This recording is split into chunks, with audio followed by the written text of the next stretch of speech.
Today, we're plunging into the current U.S. housing market, 2025, and things have definitely shifted, haven't they? Oh, absolutely. It's noticeable. Inventory's climbed, what, 20 months straight now? That's right. And the median home, sitting 53 days on market.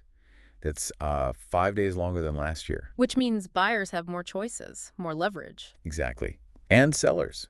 They're really feeling the need for speed. So our mission today is to unpack some specific, proven tactics. These come from a top realtor, Ashley Harwood. Built a six-figure business, multiple closings a month average. So she knows her stuff. Definitely. And her strategies, they're designed for this kind of market. To get home sold faster, we're talking shaving weeks off deals. And what's interesting is how these real estate tips, they actually point to bigger ideas, Yeah. about being efficient, decisive, things that apply way beyond just houses. That's a great point. It's moving from a market where, well, things almost sold themselves, Right. to one where you need strategy, proactive moves. It's about working smarter, not just putting in more hours. Okay, so let's dive into Ashley's first big strategy. Hunt for high motivation sellers. Seems kind of obvious, maybe. But why is it so critical right now? And how do you spot them? It's critical because, well, time is money, especially when the market cools. Think about owners going through a divorce or probate, maybe a job relocation. They are on a deadline, a real one. Non-negotiable. Exactly. It's their need to sell, not just a nice to have. That creates real urgency you can work with for a faster deal. Right, finding that underlying pressure. And the sources mentioned networking, like with attorneys, HR departments. Yeah, and even using data tools.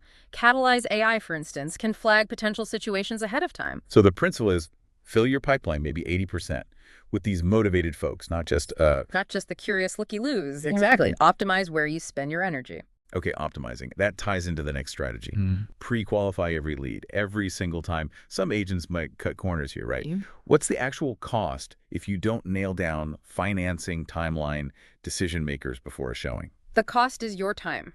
Huge amounts of wasted time and energy. Pre-qualifying lets you sort people out. You can nurture the slow burn leads differently, less intensely, Okay. while you focus your prime time, your real effort on the buyers who are genuinely ready to act. It's just smart allocation. Makes total sense. All right, let's talk pricing.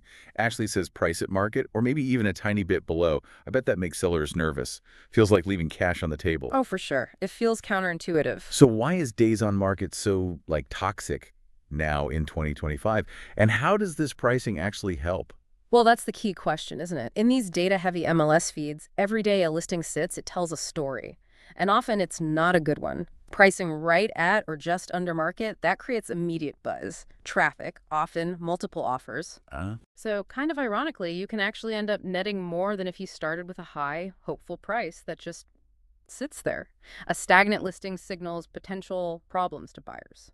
This strategy creates urgency instead. So you're manufacturing scarcity almost. A principle that works way beyond houses, right? Yeah. Like launching a product. Precisely. And if, despite that, a listing does stall, that brings us to the next point. Pull the trigger on price reductions quickly. Don't wait. Oh, another tough one for sellers. They must resist cutting the price. How do you guide them? It's data, always data. You show them fresh comps, what's happening right now, and emphasize that a strategic early cut can reignite interest, get multiple offers back on the table, recover that lost momentum. Right. It's about being decisive, not letting pride or, wishful thinking drag things out and add to those toxic days on market. Very decisive, almost surgical. And that proactive approach carries into the next tip. Follow up like a machine. Sounds simple, but I guess the trick is doing it without being annoying, especially now buyers have more power. It's about consistency, not aggression. Call every agent after they're showing. Text open house visitors that same evening. Ashley Harwood puts it perfectly. The fortune is in the follow-up, especially in a cooling market. It shows you're diligent, you're engaged, you value their interest. It nurtures the lead.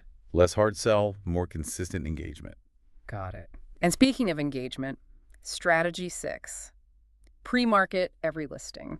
What's the aha moment here? Why is this so effective? The aha is building anticipation. Like a movie trailer, Post coming soon videos, give top agents a heads up, maybe drop some postcards. You create buzz before it hits the wider market. Okay. And sometimes a really motivated buyer sees that and wants to lock it down before everyone else jumps in. They might even pay a bit more for that exclusivity. And the seller gets potentially one less weekend of showings, quicker close. Exactly. It taps into that desire for first dibs for something exclusive. Clever. That coming soon buzz works everywhere. Okay, now flipping to the buyer side. Ashley says become their off-market detective, find the hidden gems, what tactics actually work here, give you that hero status. Think outside the MLS box, like golden letters targeted mailers to homeowners in specific areas they like. Okay. Scour expired listings that others gave up on. Dive into those private coming soon Facebook groups. You're uncovering homes nobody else is seeing. That makes you invaluable to your client. Finds opportunities. A true differentiator. Okay, so you find the match. To keep things moving fast, tip 8, pair buyers with rock-solid local lenders. What makes a lender rock-solid versus just average? Responsiveness is huge, reliability too. A great local lender knows the nuances, anticipates issues. They prevent those awful last-minute underwriting surprises that kill deals. They can genuinely shave days, sometimes weeks, off the closing time. Wow. Yeah, keep 2 or 3 really good ones on speed dial. Oh, yeah. And insist on getting those pre-approval letters same day. Build your A-team, build the team. Love it. And finally, the last step, maybe the hardest. Ask for the close. Directly.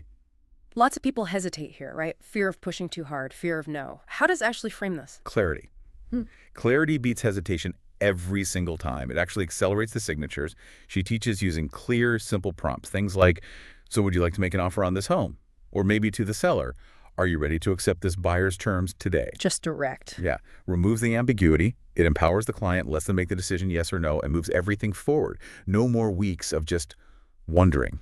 So bringing this all together for you listening, what's the takeaway? It seems clear that in this 2025 market, maybe any shifting market, speed, and really precise strategy are absolutely crucial. It's about being proactive, super efficient, and, well, direct. And that really does raise a final question for you to think about.